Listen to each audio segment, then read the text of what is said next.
I want to say thank you to my players first and the federation and for getting us to the final stage of the competition. I know it's going to be a great match tomorrow on Saturday with the Cameroonian team, and this is not the first time the Nigerian team is going to play against the Cameroonian team. So both teams are familiar with each other, and it's going to be a great match for both games. 100% sure that's why we are here in Cameroon. We are here to defend our trophy, the one we won in Namibia 2014.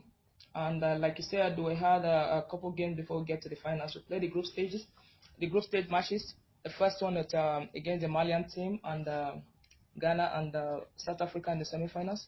These are different games and different approach. So we're playing the host team on Saturday, and we're sure we want to defend our trophy and go back with that trophy to Nigeria.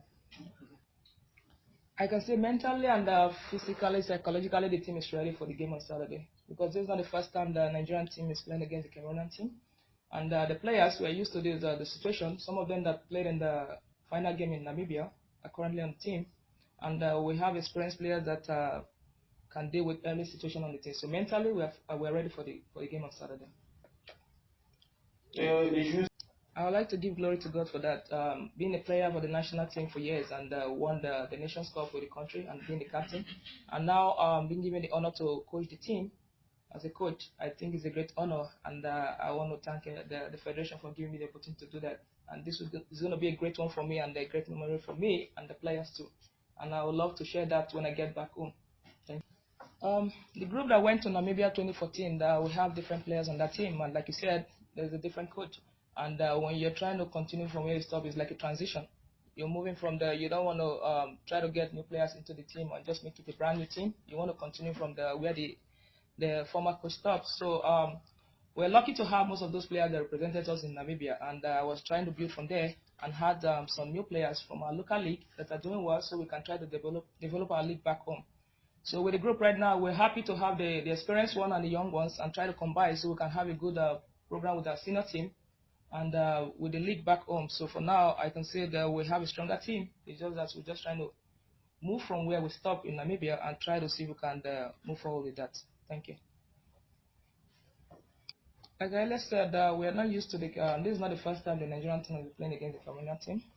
So it's good that they're familiar with us and we're used to them. But that is a good advantage for us. I haven't played like 9 games and we won 8. But we are not trying to put that scoreline in front of our game on Saturday, because we know it has been a long, and like you said, we have a couple new players on the team and new ones and old ones. But it's going to be a great game, like I said. But at the end of the day, with the scoreline on paper and the one that is going to happen on the field, it's going to reflect the same result. So we want to make it 9. It's going to be a great one for our country, and at the same time, being the second female coach to win the trophy, because I want to give credit to my former coach, Ushi Yukere. She did a very good job.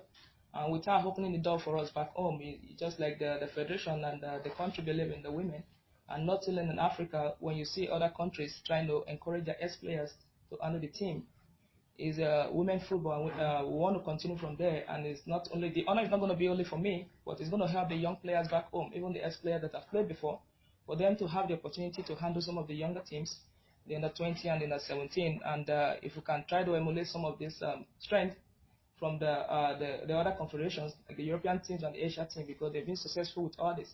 So, and when you have women team and you have the ex-players trying to head the team, these players see these coaches as role model. So it's going to bring great honor for me and even the players and the development of African football. The strength of the team is all about the determination and pride and the determination of the Nigerian girls, because being a winner is not easy to be up there. And at the same time, we just want to compete because we're trying to measure up with the other confederations. So I think the players, they understood this, and playing in the World Cup for years and being the defending champion. And I can remember Nigeria is one of the teams. I'm not trying to brag in here, but I just believe these are stuff we take along when we play against some of these African teams. We had the best record in Africa, being the first Nigerian team to qualify to play all the way to the quarterfinals. We have that at the back of our mind, and we try to communicate that to our players. And even in 2015, when we went to Canada to play, we were in a very good group. We try to compete with the top teams out there. So these are some of the stuff we relate to the team and the players. When they're playing in the Nations Cup, we just try to make sure we do better. And even though, like you rightly said, back home, we have other distractions, but we don't want to put our focus on that, because the players, they know where they're going, and we want to continue to move forward with football in Nigeria.